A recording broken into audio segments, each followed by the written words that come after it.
আসলে অভিনয় শিল্পী সঙ্গের কাছ থেকে খুব বেশি প্রত্যাশা করা উচিত না। আমরা ডে লেবার, কিন্তু ডে লেবারেরও কিন্তু নির্দিষ্ট একটা ব্যবস্থা আছে। সরকারিভাবে তো আমাদের কোনো স্বীকৃতি নেই। এই ধরনের নির্বাচনে আসলে সারা বছর আমরা কাজ করি একসাথে, কিন্তু আমরা বিভিন্ন জায়গা থেকে অনেকের সাথে বছরে একবারও দেখা হয় না। তো এই ধরনের একটা নির্বাচনী কর্মকাণ্ডে আসলে, ইভেন্টে আসলে হয়তো সবার সাথে দেখা হয়ে যায়, গল্প হয়, আড্ডা হয়। এটা একটা আমাদের জন্য বিনোদন। আসলে অভিনয় শিল্পী সঙ্গের কাছ থেকে খুব বেশি প্রত্যাশা করা উচিত না, কারণ শিল্পীদের তেমনি অনেক লিমিটেশন আছে। আমরা চাইলেই তো অনেক কিছু করে ফেলতে পারবো না, কারণ শিল্পী সঙ্গের সভাপতি, সাধারণ সম্পাদক হলে এরা কেউ এমপিও হবে না। রাষ্ট্রীয়দের, আমাদের শিল্পীদেরই কোনো রাষ্ট্রীয় স্বীকৃতি নেই, তো তাদের থাকবে কি? তারপরে প্রত্যাশা করব যে যারা নেতৃত্বে আসবে, শিল্পীদের যে দৈনন্দিন বেশ কিছু সমস্যা আছে। আমি একটা কথা সবসময় বলি যে আমরা ডে লেবার, কিন্তু ডে লেবারেরও কিন্তু নির্দিষ্ট একটা ব্যবস্থা আছে। সকালে কাজ শুরু করে, দুপুরে একটা ব্রেক হয়, আবার বিকেল 5টার পরে সে আর কাজ করবে না। শিল্পীদের কোনো ব্রেক নেই।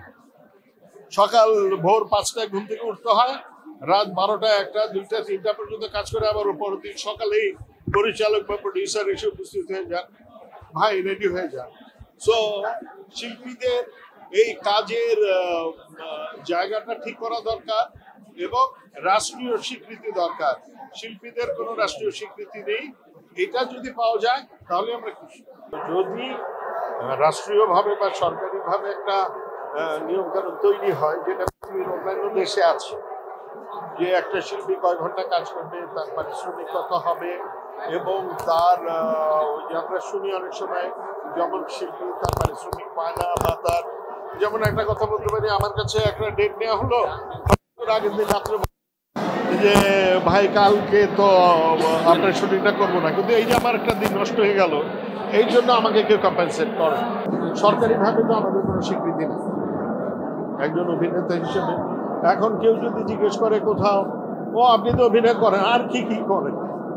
মানে অভিনয়টা যে একটা পেশা, এটাকেও মানতেই চায় না। এর পাশে কি করে ধরেই নেয় মানুষ যে অভিনয় করে তো আপনার চলে।